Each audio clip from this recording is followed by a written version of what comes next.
교우 여러분들 안녕하셨습니까? 오늘이 성령 강림 대축일인데, 자, 이날이 어떤 의미를 갖고 있는지는 우리가 성서를 보면 잘 나타나요.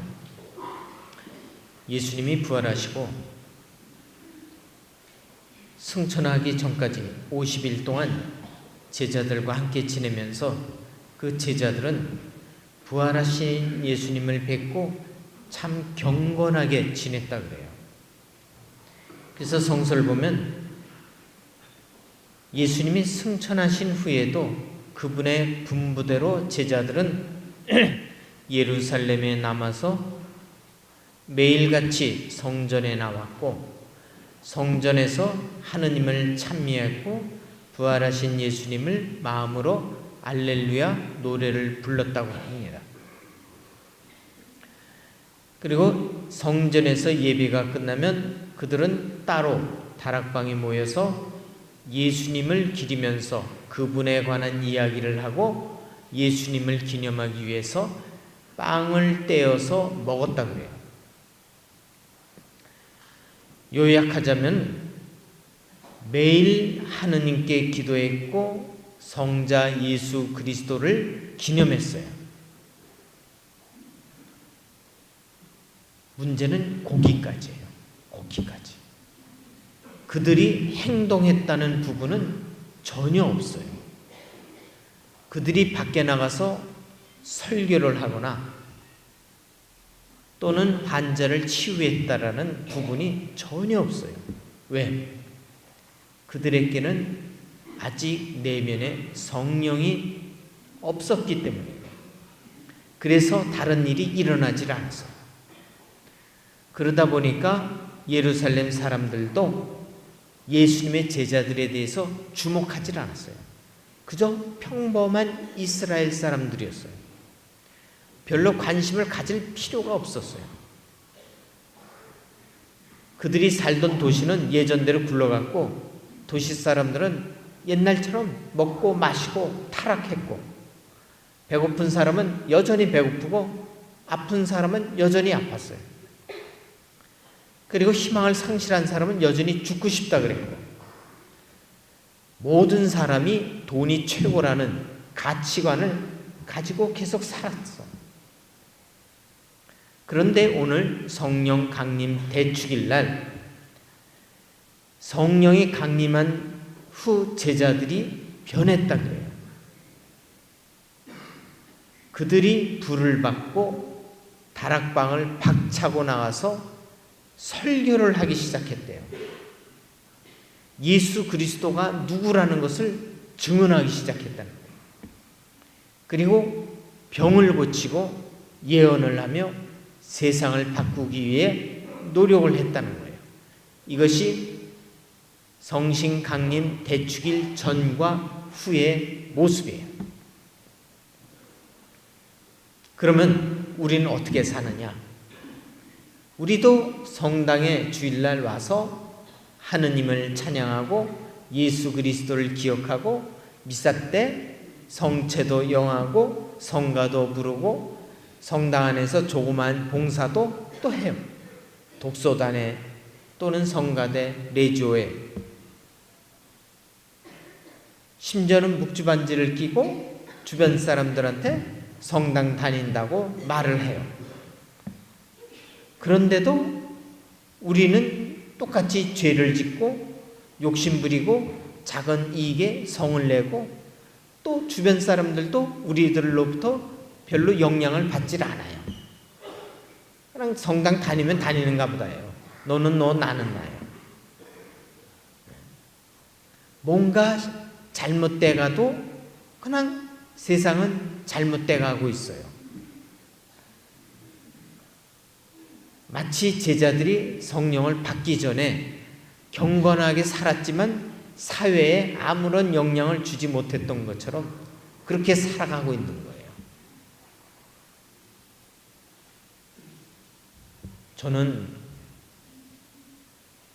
젊다면 젊고 젊지 않다면 젊지 않아요. 그런데 4대강이라는 것은 저는 잘 몰라요. 자연은 그대로 놔둬야 된다고 저는 변함이 없어요. 제가 한마음 수련장에 있을 때 절대로 자연에 손을 대질 않았어요. 길도 함부로 내지 않았어요. 왜? 길을 내는 순간 계단을 만들고 피정자들이 산에 쉽게 가기 위해서 말뚝을 받고 줄을 다는 순간 산은 훼손된다고 생각해서 가려면 가고 말려면 말고 절대로 산에 길을 내질 않았어요. 제가 있을 때에는 물이 가고 싶은 대로 그냥 놔뒀어요. 저는 뚝을 맞거나 이런 짓 하질 않았어요. 절대로. 단지 농업용수 뚝이 무너져서 다시 시에서 쌀 때 도와줬고 그 싼 물에 잉어를 사다가 집어넣을 뿐이었어요. 저는. 제 생각은 아닌 건 아니에요. 자연은 놔둬야 돼요. 그냥. 그런데 세상은 똑같아요. 종교인이 있든 없든 없는 것처럼 그렇게 살아가고 있어요. 그래서 우리는 성령을 받은 제자들처럼 삶을 바꿀 준비가 돼 있어야 돼요. 그래서 가족 안에도 아닌 건 아니라고, 긴 건 기라고 이야기를 해야 돼요. 무슨 얘기인지 알겠죠? 심지어는 자식들한테도 잘못된 건 잘못됐다고 이야기해야 되고, 자식을, 손주를 그렇게 키우면 안 된다고 이야기해야 되는 거예요. 아셨죠?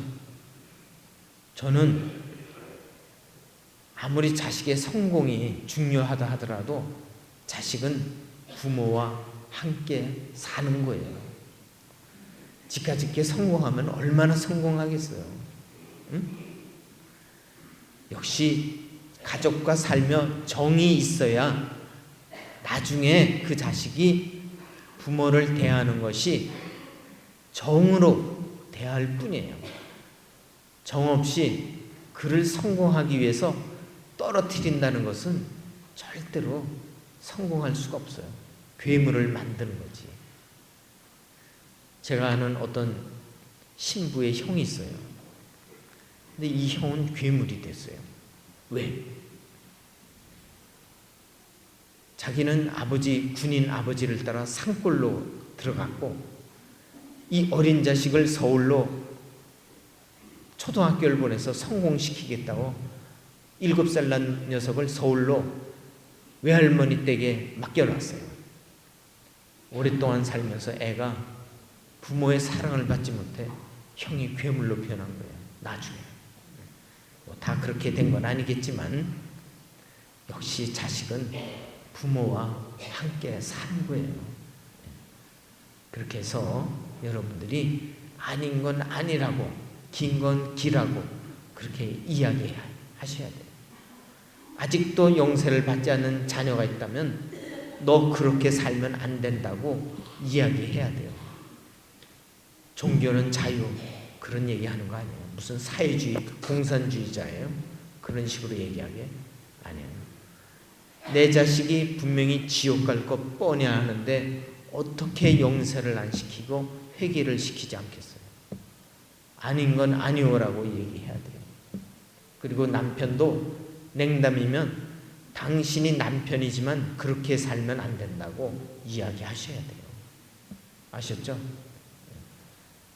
자식이 뭘 보고 크겠냐고 따끔하게 이야기하셔야 돼요.